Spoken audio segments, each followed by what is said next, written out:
আমি একটা কথা কই, এই রাজস্থান আর চেন্নাই এই দুইটা টিম রে আইপিএল থেকে তুইলা লিয়া গিয়া কদিন একটু পিএসএল খেলায় আলি আসো।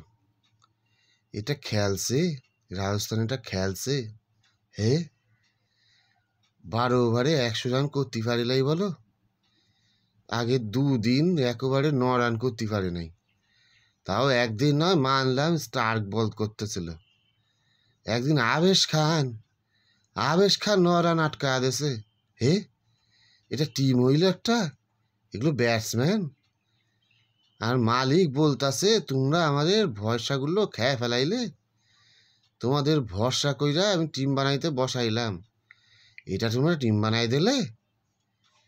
আর এই বাটলারে সাইরা হেড মায়ের রাখা সিদ্ধান্তটা কেরালাইছিল, তারে আমি দেখতে চাই কার মাথা থেকে এটা বেরো এলো। হে দুদিন 3খানা ম্যাচ হারাইয়া দিল, এখন তোমরা আবার বলবা কি না না 2টা ম্যাচ হারাইছে। আমি তোমাদের 3টা ম্যাচ গুনায়া দিব। দেখো 2খানা ম্যাচ হারাইয়া দিয়েছে 9 রানের, আর 1খানা ম্যাচ সুপার ওভারের ম্যাচটা নাকি রান আউট কইরা দিছে সবাইরে। একাই 2টা ব্যাটসম্যানের রান আউট কইরাই হারাইয়া দিছে। কোথা থেকে আইলো, কি বুদ্ধি লাগাইলো, পয়সাও খাইলো না, এমনি এমনি হারাইয়া দিল। এ কি টিম হে, 12 ওভারে 100 রান করতে পারে নাই, তাও কেটা খেয়ে গেলে নাকি কুনাল পান্ডিয়া এসে নাকি এদের টিমটারে খেয়ে ফেলাইছে।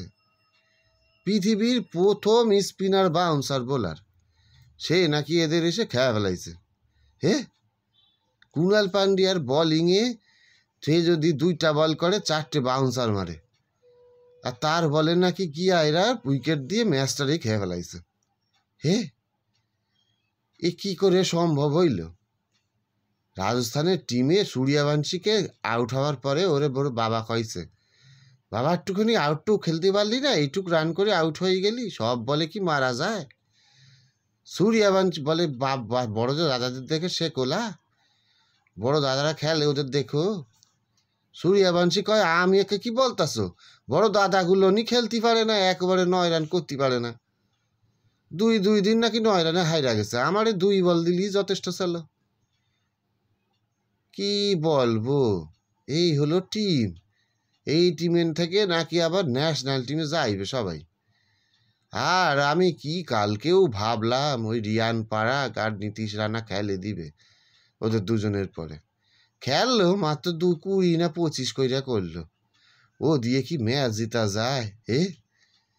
আর ব্যাঙ্গালোর হেরে যাবে করে তাও জিততে গেল।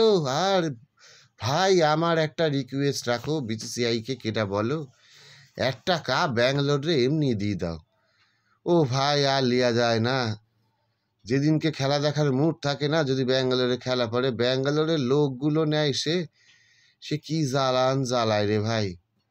একটা কাপ ওদের দিয়ে চাপ থেকে শান্তি দাও আমারে, আর নেওয়া যায় না। ওরা এখনো আইপিএলে সেই বাচ্চাদের মতন হই করতেছে। ওই জিতেশ ওরে ভাই, সেই আমি মনে হয় 2015-তে কি 12-তে কইরেছিলাম, তারপরে আর করতে ইচ্ছা করে লাই। কিন্তু ওরা এখনো একটা কাপ পায়নি, তো 18টা বছর হয়ে গেছে, ওদের একটা কাপ দিয়ে দাও, না হলে এই জ্বালা মুড়েও শান্তি পাইব না। গেল একটা কাপ ওদের দিয়ে দাও, 1 বছর কিছু হইব না। আরে রাজস্থানের টিম রে, আরে চেন্নাই টিম রে, এরা তো এখানে কি বাংলা ছায়াছবি বানাইতে আইছে, এদের কোনো এন্টারটেনমেন্ট নাই। এদেরকে পাঠায় দাও বাংলাদেশ বা পাকিস্তানের কোনো ম্যাচে, ওখানে খেলে একটুখানি ভালো খেলুক, তারপরে এসে আবার আইপিএল খেলুক। খেলায় কোনো মজাই নাই, খেলে তো দেখতেই ভাল লাগে না। আইপিএল দেখে সবাই এন্টারটেনমেন্টের জন্যই, আর সেখানে কোনো এন্টারটেনমেন্টই নেই, উল্টে রাগ হয়। এটা খেলা, 2 দিন 9 রান করতে পারে রাই, কালকের ওই ম্যাচ হাইরে গেছে। তা ওদের নাকি একটাই খুব একটা ভালো বোলার, সে হচ্ছে ওই হ্যাজেলউড তো আসিওনি তখনও, তার আগেই ওরা গুটো হয়ে গেছে। ভুবনেশ্বর কুমার অবধি মার খেয়ে গেছে, আর সেই নাকি হ্যাজেলউড আসার আগেই ওরা গুটো হয়ে গেছে। স্পিনার বোলার খেলতেই পারে নাই, একখানা তো স্পিনার না, ওটা বাউন্সার বোলার, সেটারেই খেলতে পারেনি। কুণাল পান্ডিয়া শুধু বাউন্সারই বোলার, শর্টে বল করে আর বাউন্সার মারে, তাই নাকি খেলতে পারে নাই। এদের খেলা মোটি ভাল লাগে না, দেখবো না আমি। এই জন্যই আমার আইপিএলে এখন ইন্টারেস্ট নাই। আর 5খানা কাপ জিতে গেছি বলো, আর কি পাইব? এবার ওই দিয়ে নাতি নাতনিকে স্বপ্ন দেখাই দিব নি।